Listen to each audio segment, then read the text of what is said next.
Her vaxt xeyir olsun aziz tamaşaçılar. Sizi Akademik Milli Dram Tiyatrı'da hoş gördük. Bugün Lənkəran Dövlət Dram Tiyatrı'nın kollektivi, başta tiyatrın direktörü Azərbaycan Respublikası'nın əməkdar mədəniyyət işçisi, Dağıstan Respublikası'nın əməkdar artisti Lalezar Hüseynova ve tiyatrın baş rejissoru Anar Sadıqov növbəti dəfə değerli bir tamaşayla qonağımızdılar. Bilirsiniz ki, Sovetler döneminde pambıqçılar, üzümçülere, neftçilere, ümumiyyətlə hüquq mühafizə organlarında çalışanlardan başka diğer sahelerde çalışan bütün emekçilerin adına mahnılar bəstələnirdi, şeirler yazılırdı, poemalar, sahne eserleri həsr olunurdu. Lakin hüquq mühafizə organlarında çalışan insanların hiçbirisi hakkında ferdi şekilde bir eser yazılmır. Yalnız Əməkdar İncəsənət xadimi Məhəmməd Hüseyn Əliyev dramaturgiya sayesinde ilk qələm təcrübəsi olan prokuror eserini vaxtilə Lənkəranda prokuror işlemiş baş ədliyə müşaviri Tələt Qəmbərova həsr eləmişdi. Bu eser ilk dəfə tiyatra 80-ci illərdə təqdim olunur və tiyatrda bədii şurada okunur, müzakirə olunur ve yeniden işlenme için müəllifə tövsiyelerle qaytarılır. Yalnız 81-ci ildə bu eser tiyatrın repertuarına daxil edilir. Bu eser hüquq mühafizə organlarında, organ işçilerine həsr olunub ve biz bəzən hiç düşünmürük ki, ətrafımızda hökm sürən əmin amanlığın arkasında çiğnerinde pagon gezdiren minlərlə hüquq mühafizə organı işçilərinin gərgin əməyi var. Asayişimizi qoruyaraq canından keçmiş polis ve prokurorluq işçilərinin, təhlükəsizlik əməkdaşlarının, 44 günlük vətən müharibəsində şəhid olmuş eğilərimizin ruhlarını bir dəqiqəlik sükutla yad etməyə dəvət edirəm sizləri.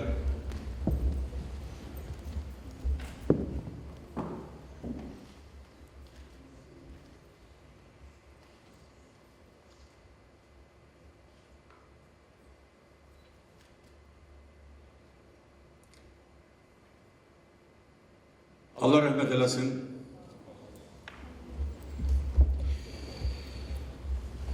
Bir neçə gün önce mətbuatda bir yazı rastıma çıktı. Tələt Qəmbərov hakkında bir yazıydı. Diqqətimi çekti. 7 sayfalı bir yazıydı. Hemen yazılan bir hissəni sizin de diqqətinizə çatdırmaq istəyirəm. Deməli, nəvə babası hakkında yazır. Tələt Qəmbərov hakkında yazı yazır. Mənim adım Tələtdir. Tələt Qəmbərov. Bu mənim babamın adıdır. Mən doğularkən atam və anam belə qərara gəliblər ki, mənə bu adı versinlər. Mən böyüdüyü cəmadın məsuliyyətini anlayıram. Valideynlərim istəyirlər ki, mən onun kimi vətənə, xalqa, layiqli insan kimi yaşayayım. Mən babamı görməmişəm. O həyatdan gedəndə mən hələ anadan olmamışdım. Mənim babam Tələt Qəmbərov öz peşəsini sevən və onu uca tutan bir insan olub. Tələt babam Şuşada dövrünün tanınmış pedagogu Mirzə Xosrovun məktəbində oxumuşdu. 1955-ci ildə Bakı Dövlət Universitetinin hüquq fakültəsini fərqlənmə diplomu ilə bitirən babam təyinatla Çelyabinsk vilayətinə, yəni o geçmiş SSR'nin vilayətlerindən birinin adıdır, təyinatı ora verildi. Burada milis organlarında 2 yıl çalıştıktan sonra təyinatı Naxçıvana verildi. 1962 ildə isə daxili işlər organlarında vicdanlı və fədakar əməyinə görə o milisdən prokurorluq orqanlarına işə qəbul olunur və fəaliyyətini Şəmkir rayon prokurorunun köməkçisi kimi davam etdirir. Şəmkir rayonunda bir müddət işlədikdən sonra Tələt Qəmbərov 1965-ci ildə Respublika Baş Prokurorluğunda mühüm işlər müstəntiqi vəzifəsinə təyin edilir. İşinə son dərəcə məsuliyyətlə yanaşan, vəzifə borcunu ləyaqətlə yerinə yetirən, çalışdığı kollektivin dərin rəğbət və hörmətini qazanan, yaxşı işinə görə rəhbəri tərəfindən dəfələrlə mükafatlandırılan Tələt Qəmbərov 1971-76-cı illərdə Cəlilabadda, 1976-1987-ci illərdə Lənkəranda, 1987-1992-ci illərdə Göyçayda rayon prokuroru vəzifəsində çalışmış, sonra isə 1995-ci ilədək baş prokurorluqda şöbə prokuroru kimi fəaliyyətini davam etdirmişdir. Hüquq mühafizə orqanlarında çalışdığı 40 il ərzində özünü möhkəm əqidəli, ədalətli və peşəkar hüquqşünas kimi göstərmiş, prokuror nüfuzunu həmişə uca tutmuş və qoruyub saxlamışdır. Lənkəranda çalışdığı illərdə onun həyat və fəaliyyətindən bəhs edən prokuror piyesi Lənkəran Dövlət Dram Teatrının səhnəsində tamaşaya qoyulmuş və uzun müddət teatrın repertuarından düşməmişdir. Bu əsər 43 il bundan əvvəl Lənkəran Dram Teatrında tamaşaya hazırlandı. O vaxt əsərin teatr variantını tamaşanın quruluşçu rejissoru, əməkdar incəsənət xadimi Babar Zayev hazırlamışdı. Allah onun hər ikisinə, müəllifə də, rejissora da, əsərin həsr olunduğu Tələt Qəmbərova da qəni-qəni rəhmət eləsin. Artıq o illərdən 43 il keçib. Bugün isə siz prokuror əsərinin yeni versiyada tamaşasına baxacaqsınız. Yaradıcı kollektivə uğurlar arzuluyuruq. Sizlərə isə xoş istirahət. Amma qəribə burasında 43 il bundan qabaq mən də tamaşaya baxmışam. 43 il bundan qabaq mənim böyük qardaşım bu tamaşanın təqdimatında iştirak edib və bu günləri də mən Nurəddin Mehdixanlı Cəlilabadda mənim mənsub olduğum rayonun cəmaatına ədalətlə, vicdanla, ləyaqətlə yanaşan Tələt Qəmbərova bu da mənim bir mənəvi borcum olsun. Allah bütün böyüklərimizə rəhmət eləsin. İndi isə buyurun tamaşanı seyr edin.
Battık dayı, battık.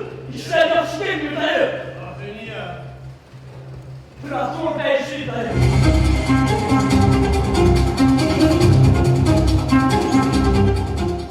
Onu söyle. Kim dedi? Kim diyecek dayı, başı batmış.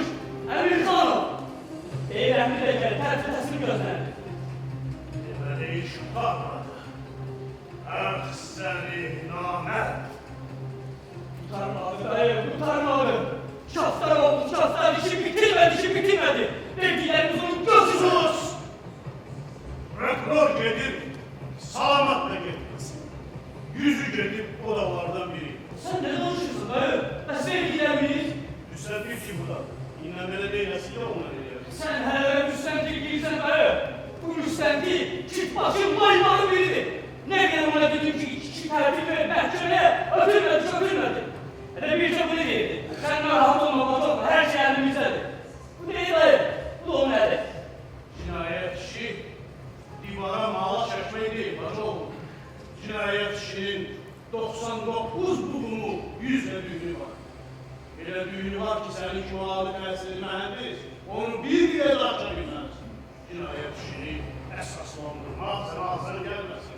Böyle bir presini fəzilədarı. Arada ben bana gözəm və təmkinli olun. Zaman başka zamandır.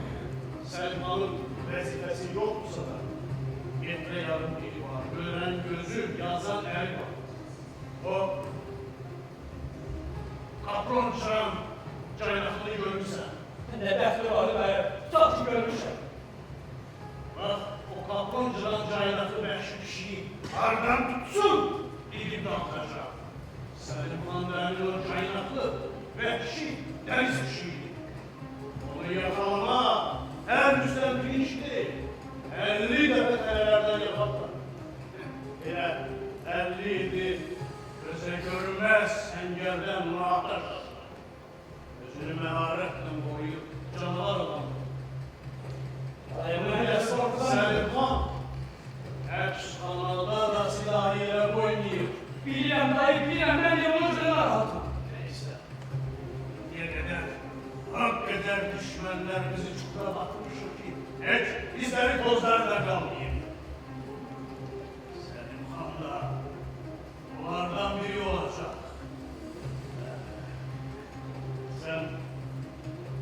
Sen dayanma Teres. Aradayım. Maşya, yasla yolun yanına. Ben onunla telefonda danışmışım. Ay, sen neylersen, ahır neticesi olabilir bulmacı olur. Sen neylersen?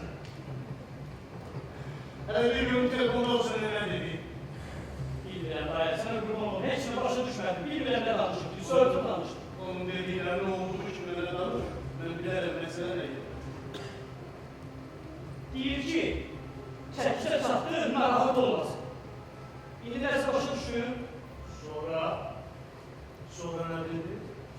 Sonra da deyir ki dayı, öz hoşuyla çıxmıyor.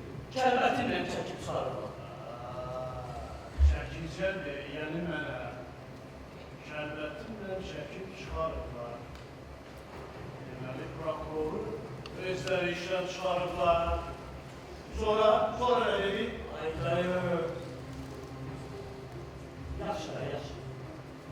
Sonra da dedi ki, təzə qəmə bizim qınlansın. Sən canım dayı, bırak bu şeyləri. Mən heç başa düşmürəm. Sən nəsə başa düşə bildin bu söhbətlərdən. Necə? Ne dayıcan belə dedi? Dayıcan elə dedi.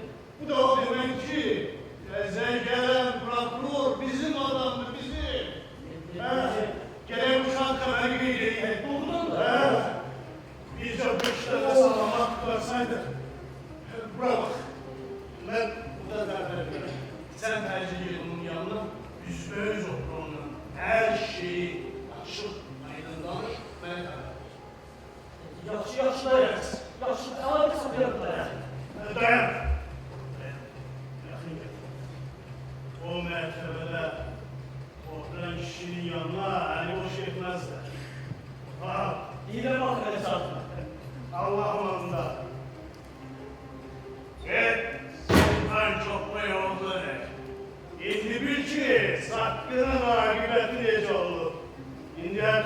küncündə ləzzət al, arvad uşağın da sözü dalınca.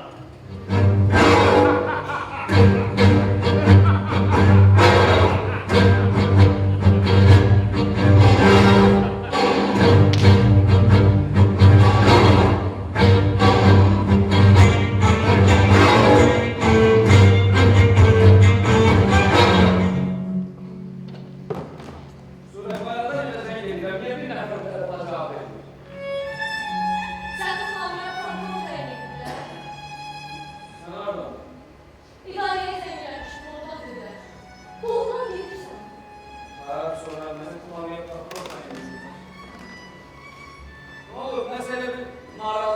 Razı olmadım. Seni itimat gösterdilerse buraya da Bakı'da da göstersinler. Akıl ne çok Bakı'nın rayonları. Ben size alın. Hiç kesiz olmam, prokuror təyin eləmir. Orası elədir, düz deyirsən, amma bizim iş arzu ilə yox, əmrlə həyata keçirdik. Yok, getmir. Başa düşmədim. Akıl niye böyle sınmalı? Əzizim, məsləhət verər. Baxınalda açılmamış cinayət işlər var. Ona görə də məni oraya prokuror təyin edirlər. Həm də gör neçə ildir mən şəhərdə prokuror köməkçisi işləyirəm. İndi belə bir etimat göstərdilər. Mən necə getməyim? Sen istesen getmir bilərsən. Başa düşmürsən, yaxud yiyəcək bilir. Əvvəl nə sənin, nə də mənim arzumla deyil. Belə sən getmə, mən getməyim, bəs kim getsin? Surə, bir dəqiqə dayana. Surə, yaxın gəl.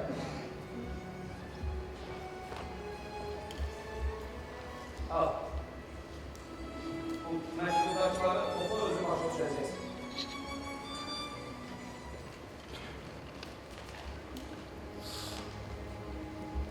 Oğlum, ay oğlum,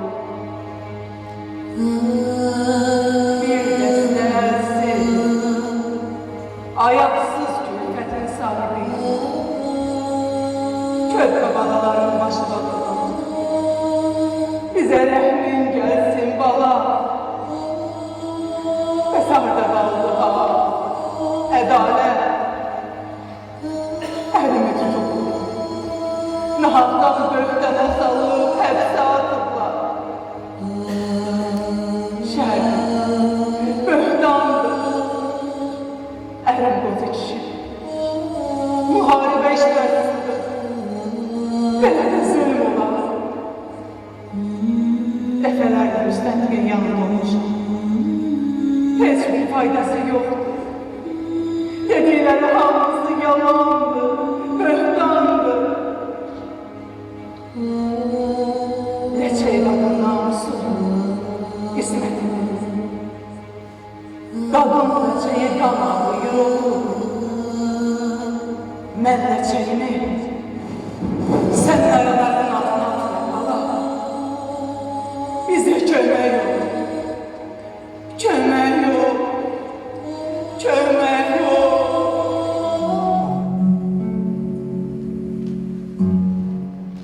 Başa düşürəm. Sənə ayrı, mənə kömək yox. Həm ailə məsələsində hər şey qanunla nizamlanmalıdır. Bunu özün yaxşı bilirsən. Bir də qanun təsəllisən, bu vəziyyətdə anamın yanında olmaqdansa, dur nələr bir söhbət edir. Sen başa düşmürsən.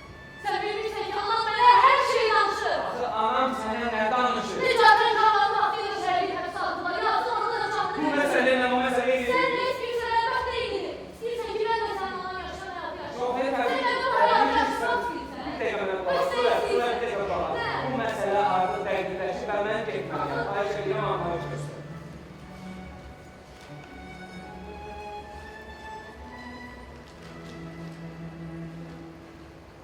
Sen artık bu sefer etmişsin.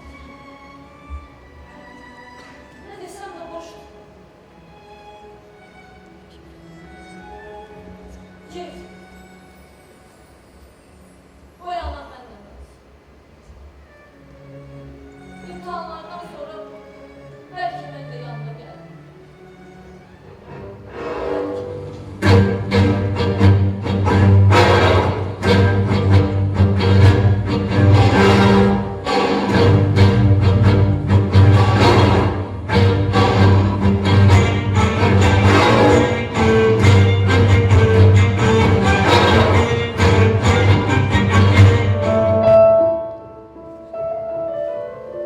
Oğlum,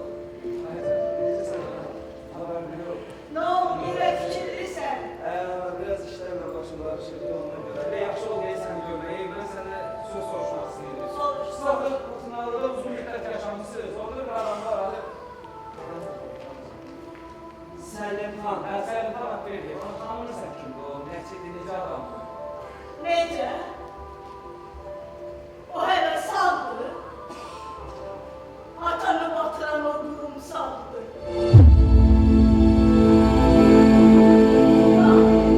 İlahi çok şükürlü şimdi biz. Bu alçakta biz elbette sevdirerdim onu. Ona göstererdim kim olduğumu.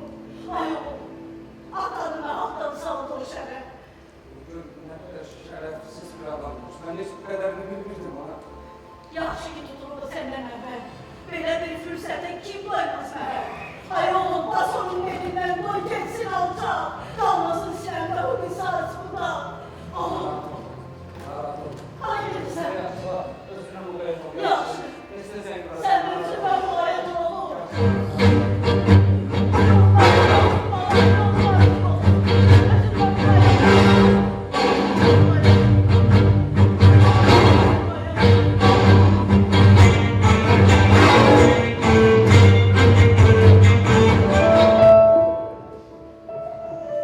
Hay Allah, sen özün balanı koru. Koru onu.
Söndürmedi. Görürsən əlimdədir. Gözləyirəm qovqatı açılsın, sonra keçim yanına. Bu neçə günü hələ ovqatı açıq deyil. Yerində oturur ki, o idarə sənin, bu idarə mənim.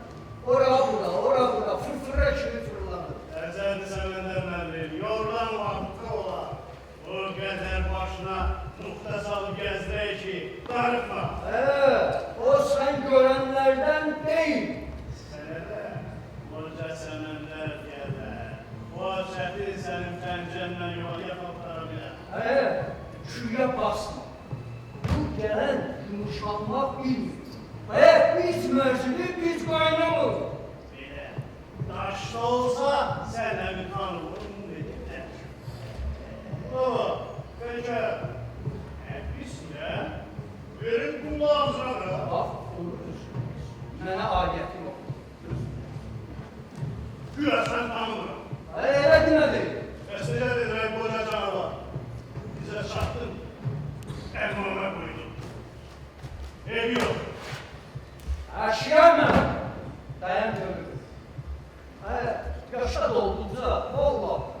Niye düşer olmuş böyle? Mən də axır biz rus çörək kəsmiş. Kişi rus çörəyə qiymət qoymalıdır. Bir bağlaca çətinliyi olan kimi əlbəllisən kəsin. Şirəhmə, başa düş. Bu adam bəlk. Amca. Yukarıdan gəlir yumuşaq. Mənim də əlim ora çatmır. Səndən də. Mən bilirəm ki, sən istəsən bunu eləyə bilərsən. Sen bunu bacarırsan, sen niye bacarırsan bu işi? He? Ay sen şu. Bak. Recep Banas. Arxayın ol, arxayın. Mən bu işi götürmüşəm boyuma. Arxayın ol. Yapışırsın. Boy kalsın. Evde bakırsan içinde ne var? Dostu dar günde tanıyanlar. Şair düzü. Yaxşı gündə bilmək olmaz dəyanət kimdədir. Yaxşı dostu, yaman gündə imtihan etmək gərək. Şirəhmə. Bir dənə gördüm. Vallahi sən o qədər hörmət eləmişsən ki, dayı bəsdir. Mən istəyərəm ki, gördüyüm iştiray olsun. Bax, əvvəlki nə deyir, belə eləmiş. Bax, indiki də nə deyəcək, elə eləyir. Başa düşürsən. Bax, vallahi sənin sağlığın elə mənə bəsdir. Gözüm bilirsən də, su hardan dil alır, hardan durulur. Tut! Yaxşı. Qalsın sonraya. Ün yəqin ki, yuxarıdan zəngər gəlmir.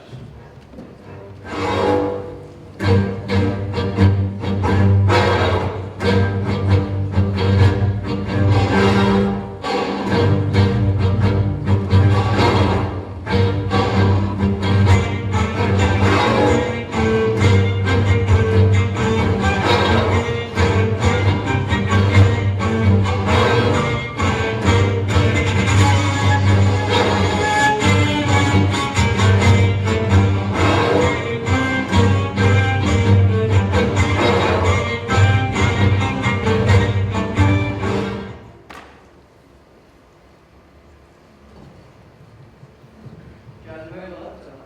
Buyurun. İcazə verin sizi yeni təyinatınız münasibətilə ürəkdən təbrik edir. Çok sağ olun. Səmimi qəlbdən təbrik edir. Teşekkür ederim. Çok sağ olun. İcazə verin özümü təqdim edir. Müstəndik Əmirxan.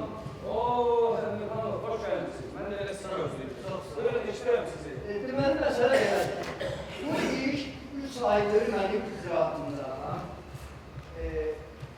Çok kəndər işdir. Bu sizdən əvvəl başlandı. Yaxşı, bu müqəssir hapse alındı. Bəli, aldı.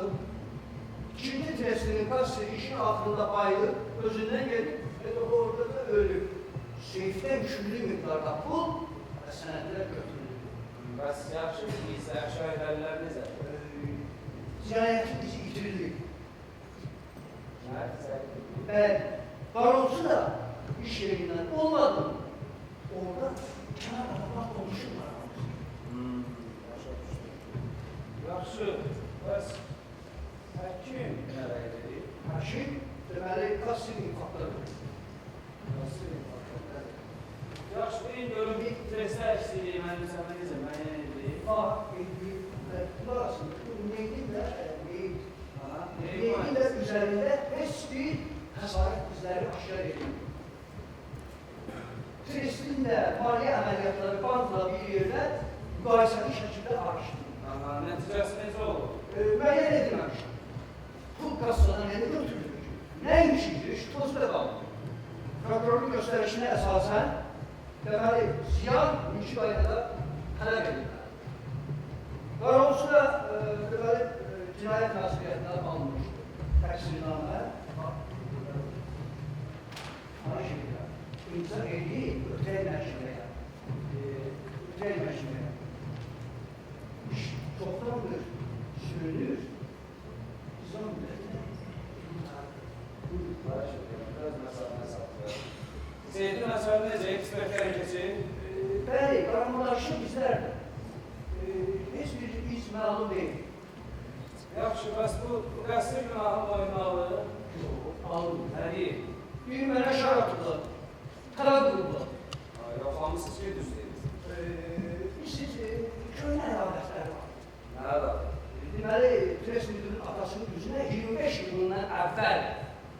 deməli şahiddir, onun hepsi atlı, orada da ölür.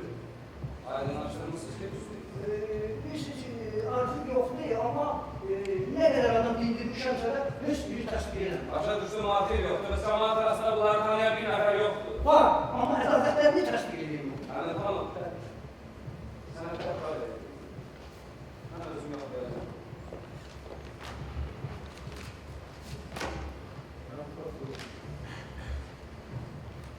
Yox, sizsiniz, amma mənə inanmamalı.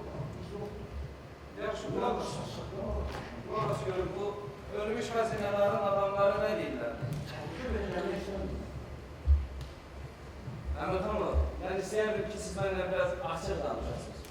Etibarsızlığı özünə qarşı təhqir etsin. Başa düşmədim, hansı etibarsızlıq? İşin əlindən alıb oxumaq. Məyər mən istəyərəm ki, içində apardığım cinayət işində kəmkəsir olsun. Mən bütün əməliyyat boyu sabiq prokurora müraciət eləmişəm. Narahat olmayın. Biz hər ikimiz eyni məqsədə xidmət edirik. Prokuror imza elədiyi işi oxumalıdır. Bunu qanun tələb edir, mən yox.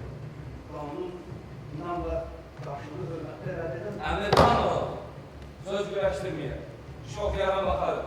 Dövlət sizə inanmasaydı, insan müqəddəratını tapşırmazdı. Biz qanun müdafiəçiyik. Biz bütün cinayətkarlara vicdan mizanı ilə, ədalət mizanı ilə baxmalıyıq. şübhəylə. Eləmirsənsə, istədə qapılma. Hüquq işçisi həm ittihamçıdır, həm də müdafiəçidir. Deyək ki, Əmirxanov, sizin xəbəriniz var ki, bu iş üzrə Respublika Prokurorluğuna nə qədər ərizələr daxil olur. Respublika prokurorluğu. Bəli, Respublika Prokurorluğuna. Bu iş qısa müddətdə yoxlanılmalı, gələ bilərsiniz. O sənədləri var verir tərəfə olursunuz. Bunu Var sizdə yox, məndə qalmaq. Gələ bilərsiniz.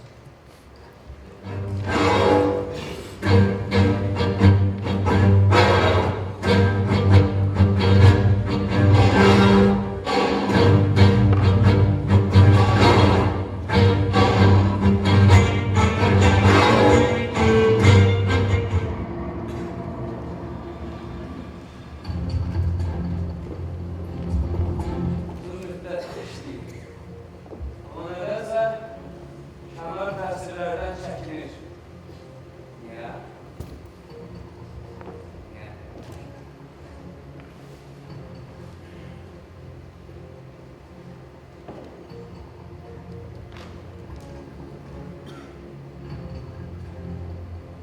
Dayan. Yoxsa müstənqid Əmirxanovun bu işdə nəsə bir əngəl var.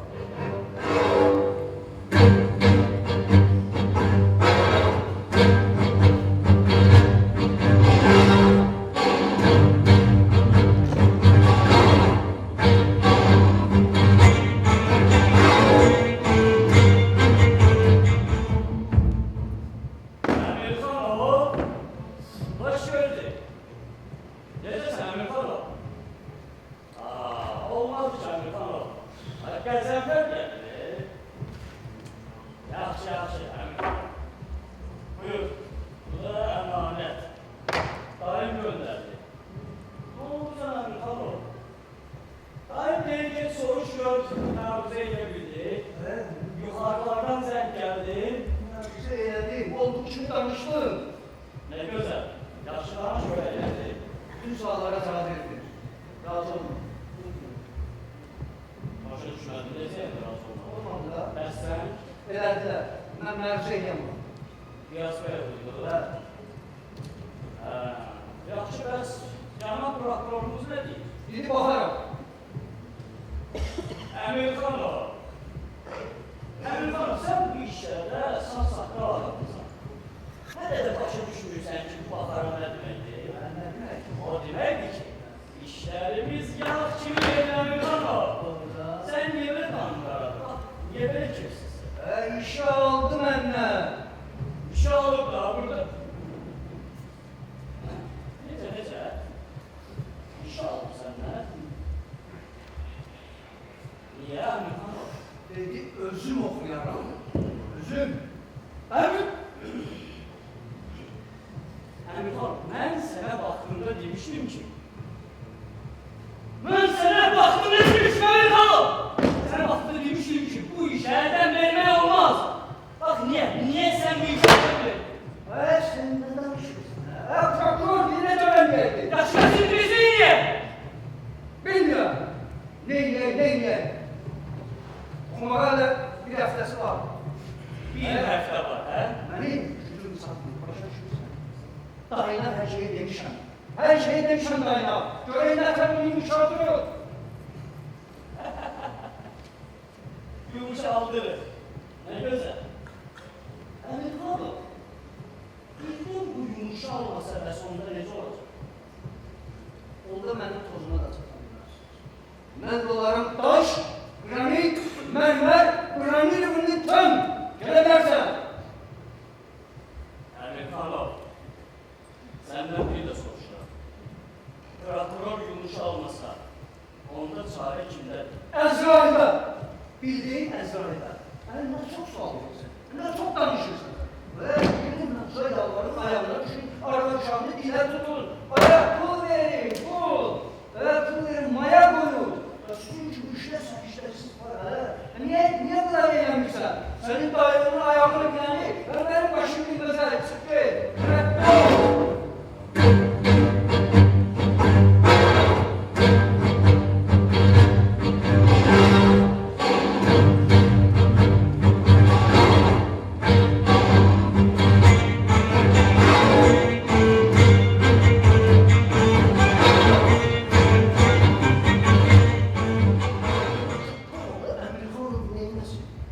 Qabağa gedirsən, dillər pişdir. Dala qalırsan, dillər pişdir. Mən qabağa gedəcəm, mən qabağa. Düz ortada qalacaq.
Yaman uzandı iş.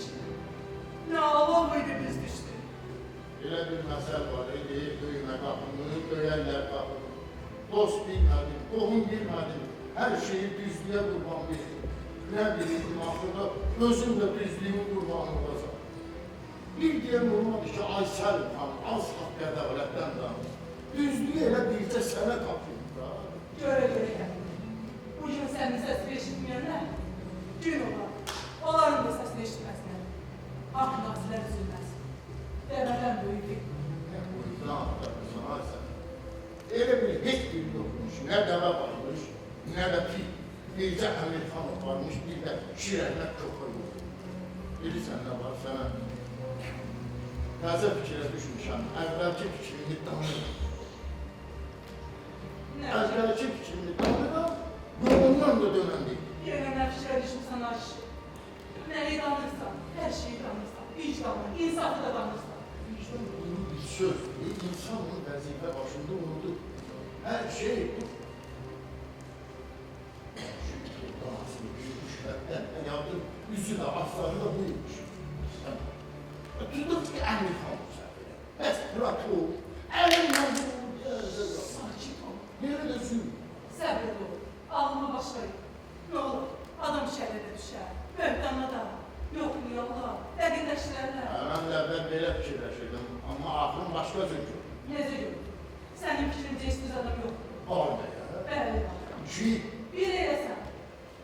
rüşvət olan yerdə düz adam olmur, ay sən.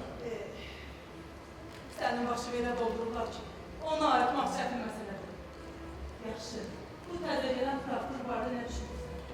Nə səni tanıyır, nə şirəndir? Qazamaq onun barəsində nə danışır? Bu da adamdır. Ağzı var, cibi var.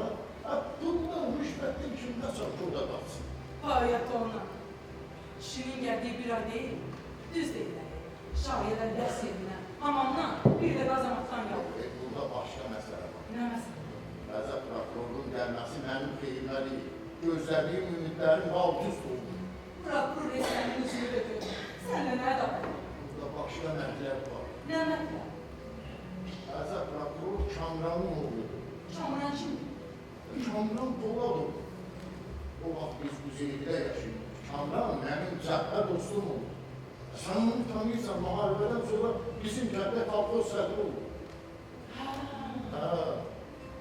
Yadıma düştü.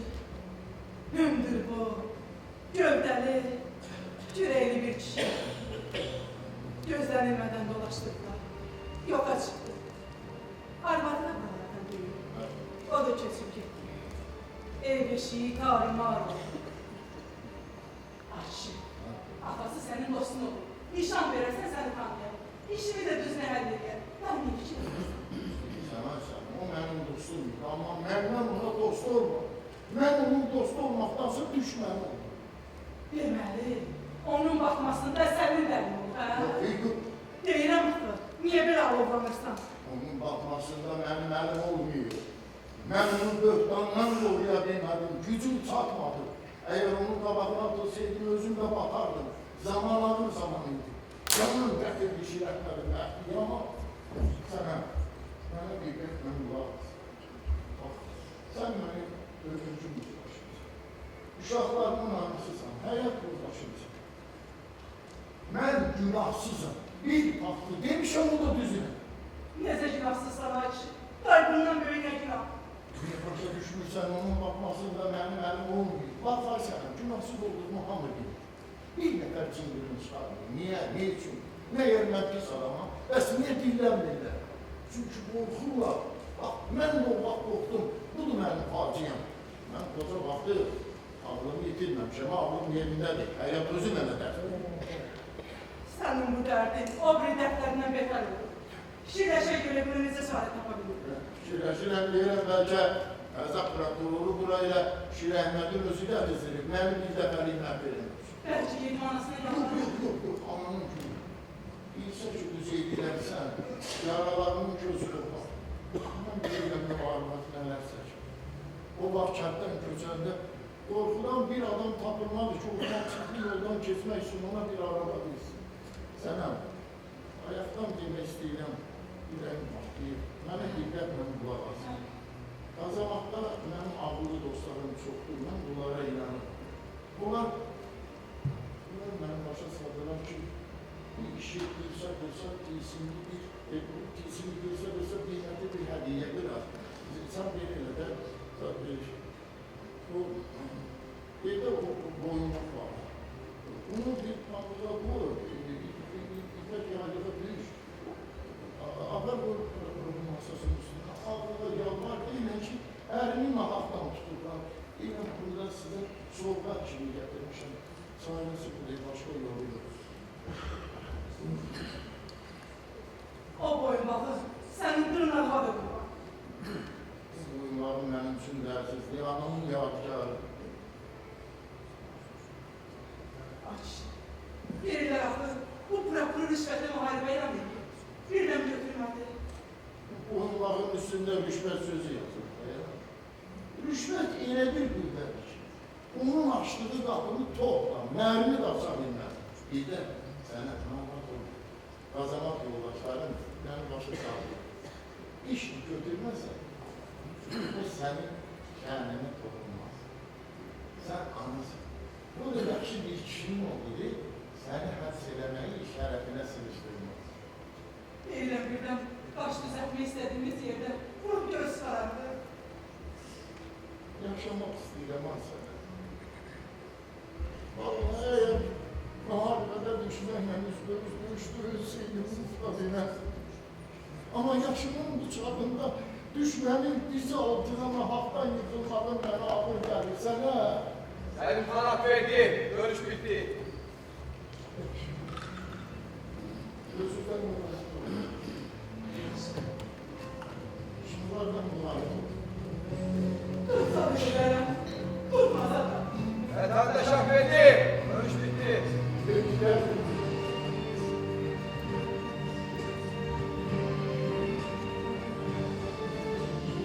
Sənə!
Ne fayda? Ne fayda sen size? Sevincim yoktu. Canım, niye dinlemezsen? Kalbim titriyor. Vakti ruhunu doyuracaktı. Bu yetim oğluna gerek var.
Buyurun.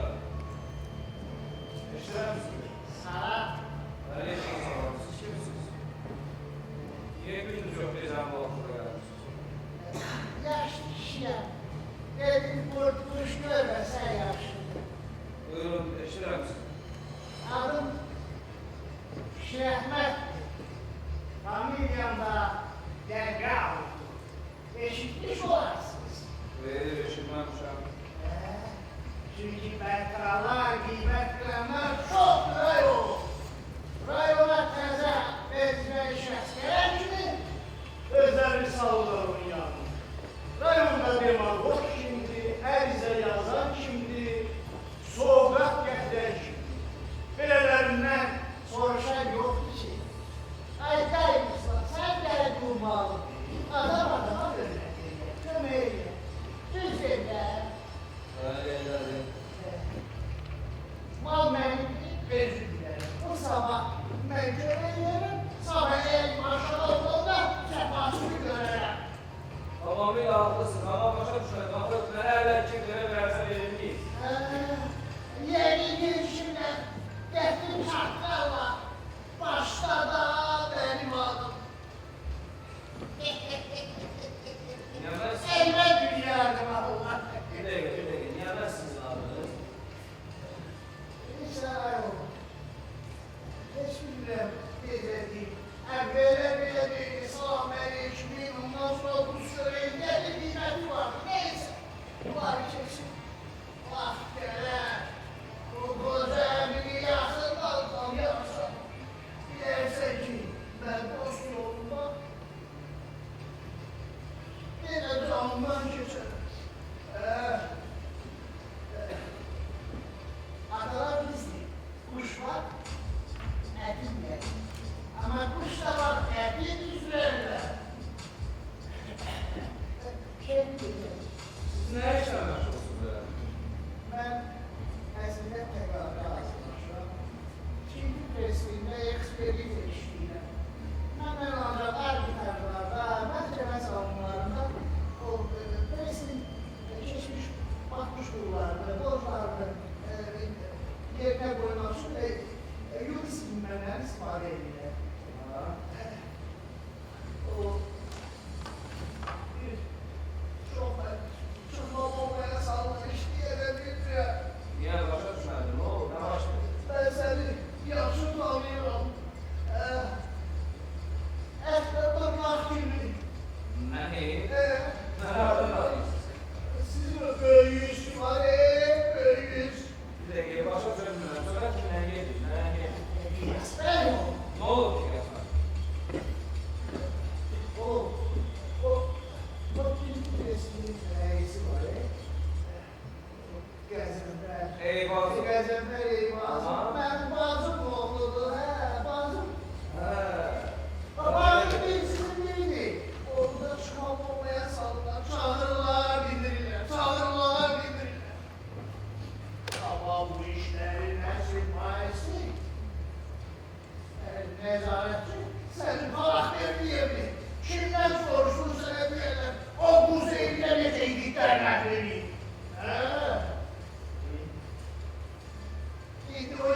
bacı, bize böhtanladı, evet çıkın. Yola, onda da evet çıkan tabla. Yazma yok, günün kuşlasma işin çıkıyor, hep bir kere beğendi. Bəli, elə. O, el kavurlar, o kısa adam değil. Ama kâr adamlar değil, işini uzardı. Ama onun Selman hak verdiğim nesline bile yaxşı belə. Misalçı, İnşallah sen de işlersen, bilərsən bu necə adamdır. misalçı da nəsil həqiqətləri öyrənir. Deyirəm bəlkə elə söhbət açılmışkən kömək eləyəsən. Oğlum lan. Yəni işin mayasını siz açırlar. Babaya mayası ver. Ah, kahve infaktan böyle. Onları eşitmişəm. Eşitmədiyim bir şey. Sonra sen bu Selman'a vermeyip özünü yetim o vatanına. Şefkat bunları. Onlar da hamısı. Ayrılan çıkıp. Hamısı yazılır. Başqa? Sonra o biri, o çıkıp. O geri, o geri. Biz de ilk defa bu. Şimdi oğlum bu işler büyülür ancak bu koca başı bakmış Selman'a vermeyemedi.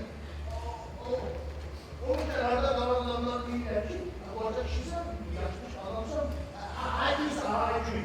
Necə yəni hakimsə? Başa düşürəm. Məyər adam qoca olanda qocaya məsuliyyət düşmür.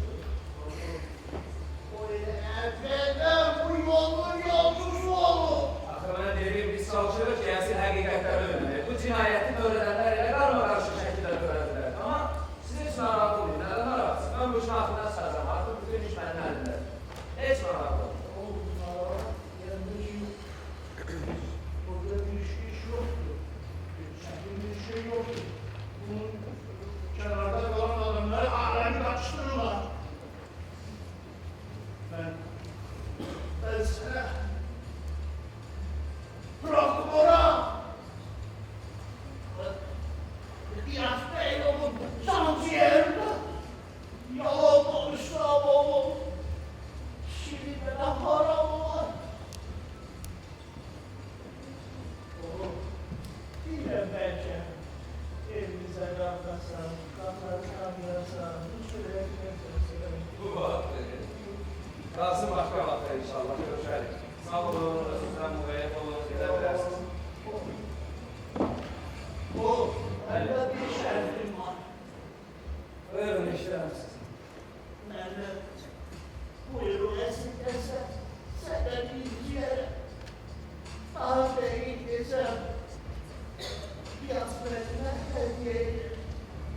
Yaxşı, sağ olun, gedə bilərsiniz. Oo.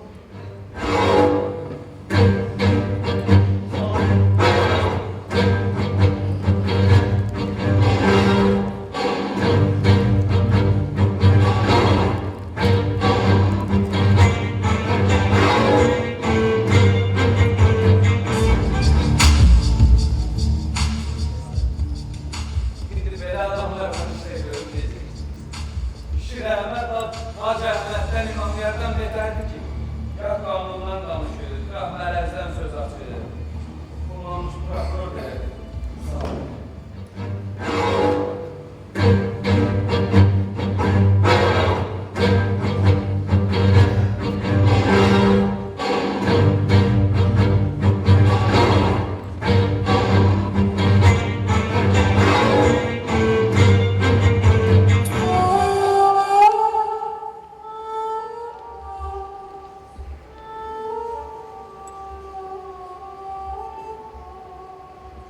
Sağ olun.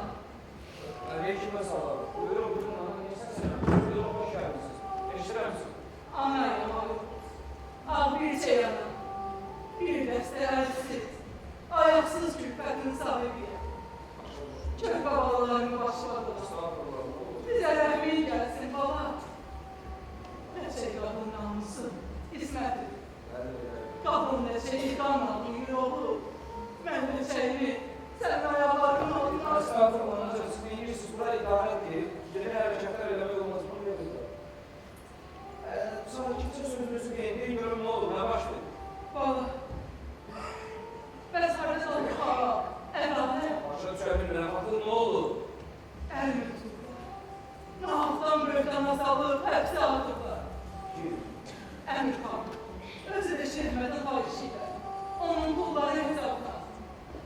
yani içinde fesli olsun da altında duruyor. Oranın hasreti ölür. Şer, böhtandır. Elim koca kişidir. Muharebe işteyse. Böyle bir zulüm olar. Deməli, siz Səlim xan Akbel edelim həyat yoldaşsınız, elədir? Bəli, Sizə qasadan bunları kim götürür? müdürün əzəmlər. Noldur dayısı. 20 sene evvel dünyaya gelen Şirahmet. Siz o Müstəndiqin yanında olmuşsunuz. Olmuş. Hiç bir faydası yok. Dedikleri hamısı yalandı. Böhtandı. Yaxşı, bu işdə bizə kim kömək edə bilər? Doğanın belanı. Dayanma, gərək sən düzlərlə doları mənə deyəsən ki, qanunun öz düzlüyünü sübut eləsin. Korkuram. Heç kəsdən qorxma, nədən qorxursan, sən hal-hazırda mənim kabinetindəsən, elədir? Mən sənə kömək olacaq. De görüm kimdir sizə böhtan atan, kimdir sizə rəqabət edən, axı kimdir onlar? İsas alırlar, Allah var. O qisas nədən ibarətdir? Senin kan nerdelerinde bu sorulara cevap var. Anacan, onları səhərə qədər bildir, hamısını oxumuşam. Amma bunları təsdiq edən bir nəfər olsun, biz tapa bilmirik, başa düşürsün. Höşmətli hissettirir olan ibare var, artlik var, yoktur.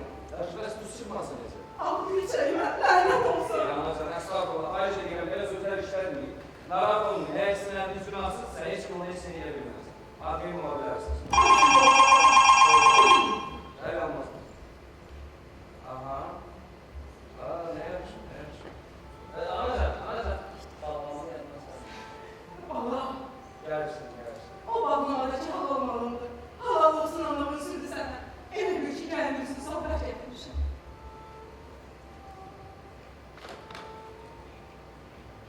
Bir dəqiqə. Yəni, indi siz demək istəyirsiniz ki, Səlim xan Akbeliyevin həyat yoldaşı prokuror üçün rüşvət gətirir, ha? Yok Allah, rüşvet ne oldu? Sohbet. Bir dəqiqə, xahiş edirəm. Rüşvətin adını hədiyyə qoyulmaq indi təzə dəvədir. Arada bax, o rüşvət var, orada qanun yoxdur, heç ola da bilməz. Xahiş edirəm, dedim. Dedim ki, sizə, əriniz günahsızsa, ona heç kim, heç eləyə bilməz. Edə bilərsiniz. Allah kömək olsun. Allah sana korusun.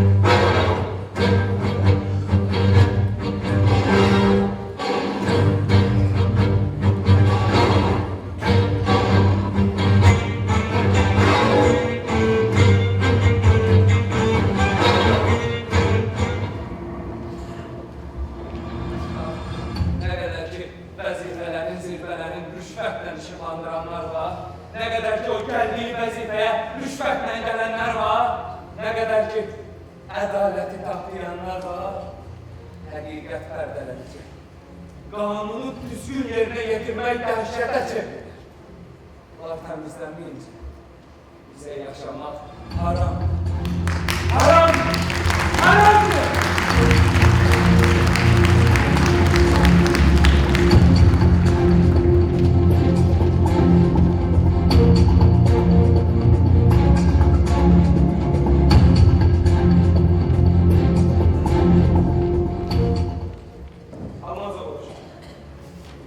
Almazov, təcili yanıma gəl, təcili.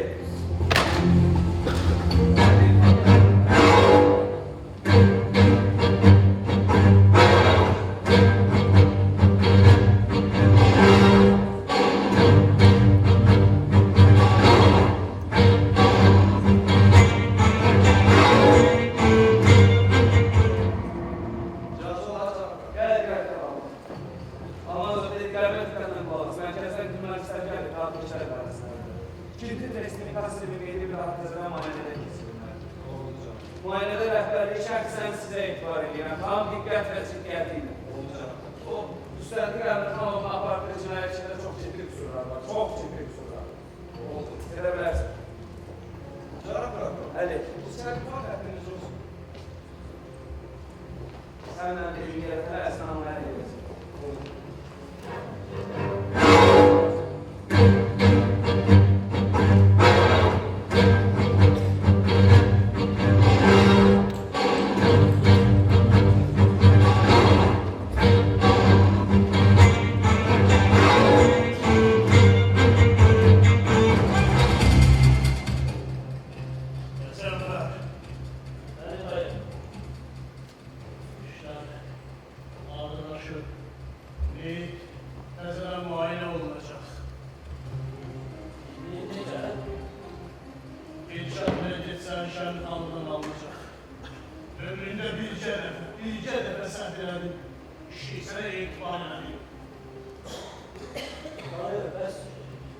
İlyas Bey obrazlaşıb.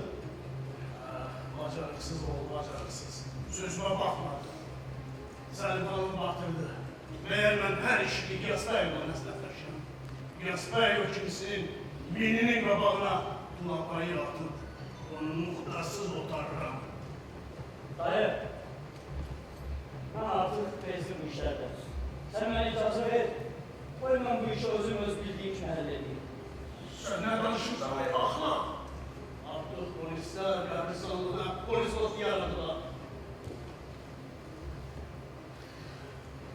Şurası bir tecrübe. Buyursuz hissəmliyi mənə çəkmədiniz, mənə oxşamadınız. Narahat olmadı dayı, bir seni sıfırım. Yaxşı, yaxın ya.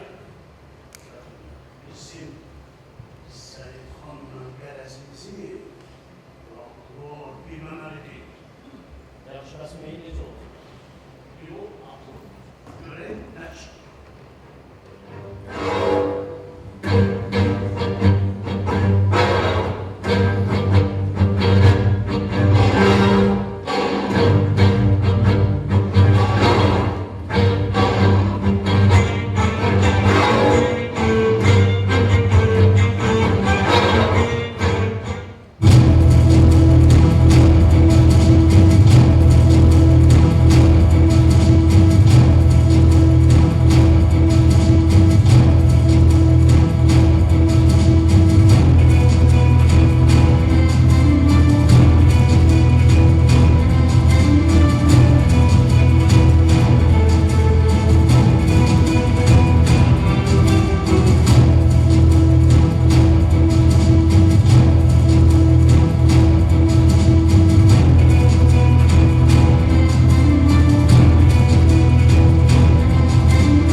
Necə olur, mən buna əhmiyyət verməmişəm.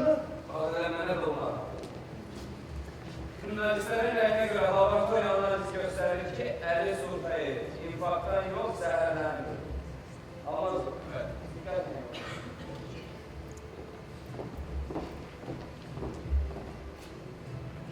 Almaz o. Evet. Selim Kağıt Bey gibi yanıma gel.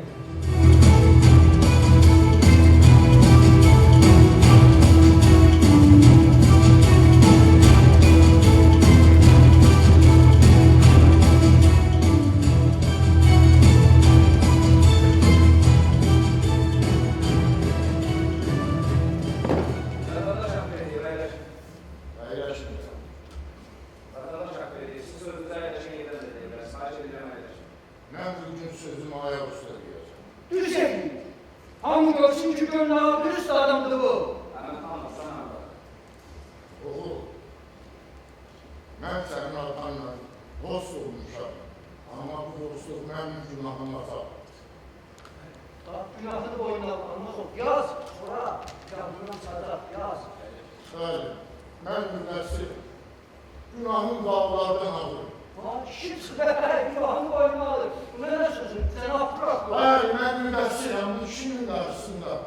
Onun mənə hər hansı cəzanı verməyə haqqım var. Vatandaş hak veriyor, beyler.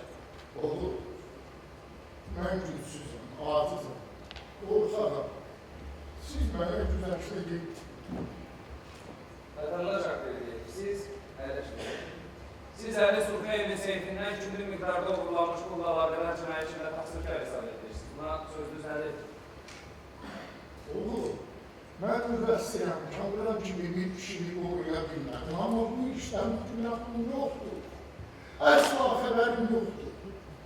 Bu iş mənə böhtandır.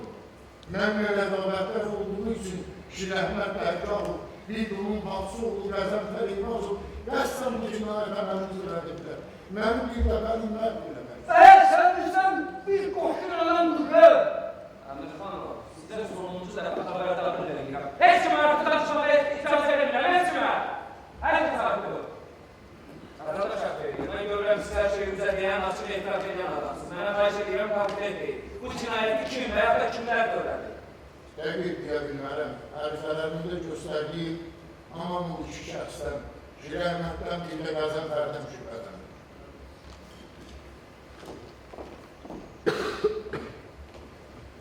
Vatandaş Səlim Xanakverdi, siz üzerinizə qaldırılmış bir cinayət içində təqsirkar olmadığınız üçün azad edilirsiniz.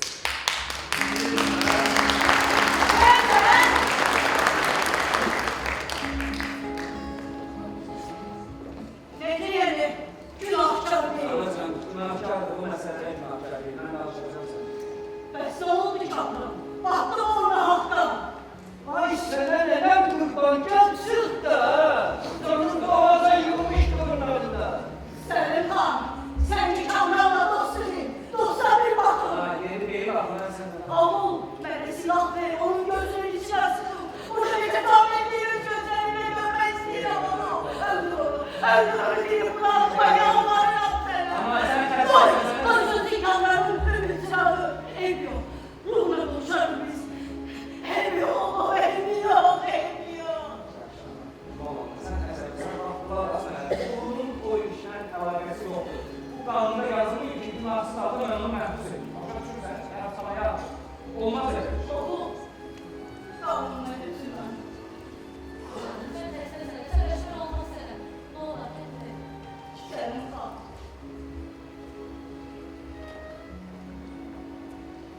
Kaytarlarından şeyim. Kaytar kasa dönlerini, yokuşlar günlerini kaytar deriz. Kaytar, uçurttuğun, tarvar ettiğin, darmadan ettiğin, viran ettiğin bir şey mi kaytar?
bu kadın neler çekir. O baktı şahten gözünde yapıştı. Siz kimden buydu? Elinde köprü uşağı, elinde her şey var. Topsuna yıkma yıkma, dura dura bize gelir. Vurdular bir adam tapılmadı. O topsunu yolları kesmek yoluna bir araba geçti. O uçuranın batmasında mermer olmuyor. Ben onu böhtandan doğrayabilmedim. Gözüm çarpmadı. Fakat o kadar sefere yetişen. Ahiretin tamam tüfeği. Hayatta her şeye titretildiler. Kafayı günahsız olduğunu anı bilir. Ama bir nefer sevgimiz var. Niye ne için? Beğenmedik sana. Tesliye dinler. Şimdi korkuyorlar. Bak ben de o vakit korktum. Bunu benim taziye. Cənab, verdiğiniz tapşırıqlarla bağlı bəzi dəlillər əldə etdik. İcazənizlə onları sizə təqdim edirik.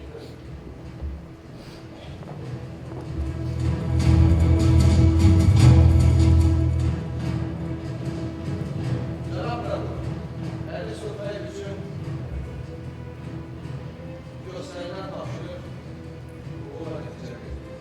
Ondan güclü qədər olmayabilir. Həyat yoldaşının iştirakı Yazılı. yazılı dağılmalıdır. Başka nəsə dəliliniz yoxdur. Bir vaxt dəlilimiz var. İcazənizlə.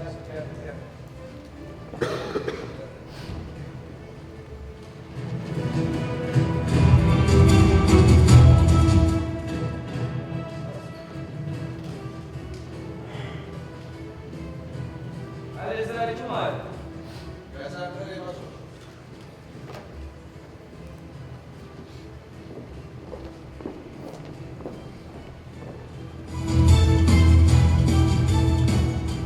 Müsəddiq Əmirxanov.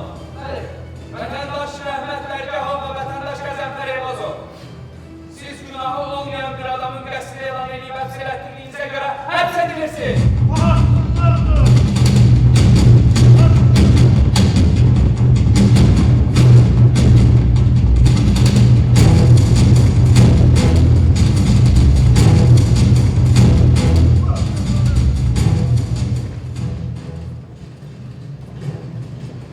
Nə vaxt hərəkət edəcək özünü insan? Başı bəla çəkməz nadanlığına. Çuğullu, axıllı, mərdi məzarlı. Nə vaxt əldə edəcək ömrə həyat? Bədbəxtli, hər isti, dünyası darlı. Nə vaxt əldə edəcək müqəddərə? Qərara şək verin. Siz məhkəmə qərarına əsasən azadsınız. Nedir? Ben de azadım. Bəli, siz azadsınız.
Axşamınız xeyir olsun.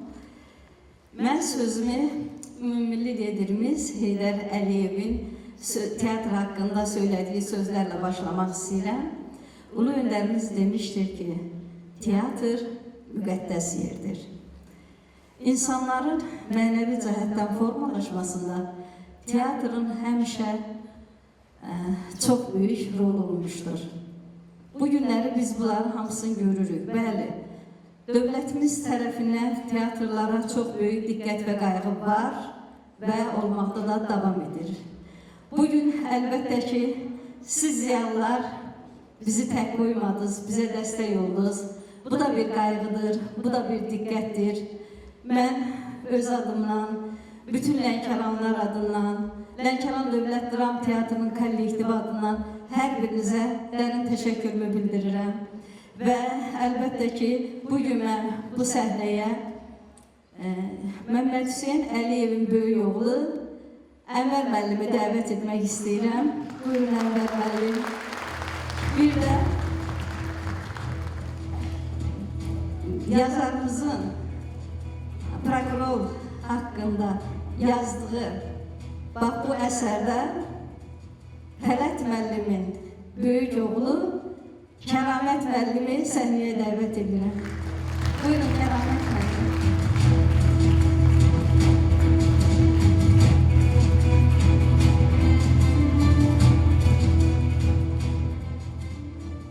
Çox sağ olun ki, mənə söz verdiniz.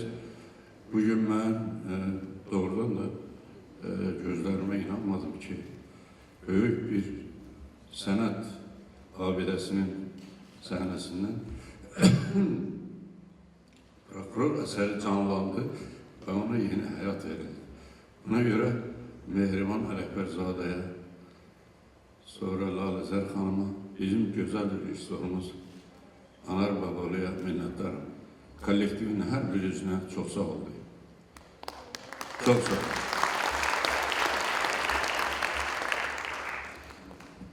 Mən çox həyəcan keçirdirəm.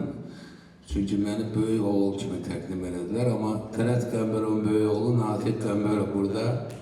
Bir də Sərxan Qəmbərov. Bir də bacım Aydə. Mən evin ən kiçiyəm, ən son kiçiyim. Ona görə də məni böyük oğul kimi təqdim elədilər. Mən sizin hamınıza təşəkkür edirəm gəldiyinizə görə. Burada dostları görürəm, qohumları görürəm. Bu tamaşa tək prokuror Tələt Qəmbərova həsr olunmayıb. Nurəddin Mehdirxanlı xalq artistimiz dediyi kimi, bütün hüquq mühafizə orqanlarında işləyən insanlara həsr olunub, hüquqşünaslara həsr olunub, onların gərgin əməyinə həsr olunub. Mən elə düşünürəm ki, bugün nəsə bir gözəl bir tamaşa alındı və inanıram ki, bundan sonra da Lənkəran Dövlət Dram Teatrının gözəl tamaşalarına sizi dəvət edəcəyik. Çox sağ olun, təşəkkür edirəm.